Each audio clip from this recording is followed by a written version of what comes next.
কেউ হায়াত থাকতে 1 টাকা দান করা আর কারো মৃত্যুর পরে তার নামে 100 কোটি টাকা দান করা তার চাইতে উত্তম 1 টাকা।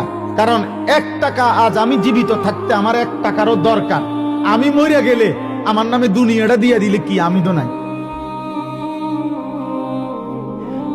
আমি তো নাই, বুঝেন নাই? এই জন্য জীবিত মানুষের দানের সওয়াব বেশি। আব্বা মরে গেছে, আব্বার নামে 30,000 দিছে, 30,000 কা 3 লাখ টাকা দেন, 3 লাখ টাকা দেন না, দেন দিছেন কা 30 লাখ টাকাই দেন না, অসুবিধা কি? ওনার তো আর বেল নাই, উনি তো মরে গেছে, ওনার তো আর খবর নেই, ওনার তো আর 1 টাকারও দরকার নেই। তখন দুনিয়া দিলেই কি? ওনারও যদি কবর থেকে সুযোগ দিত, কবর থেকে উনি যদি বলতে পারতো ওনার বংশধরকে যে কয় টাকা দান করবে, উনি বলবে গোটা দুনিয়াটা দিয়ে দেয়।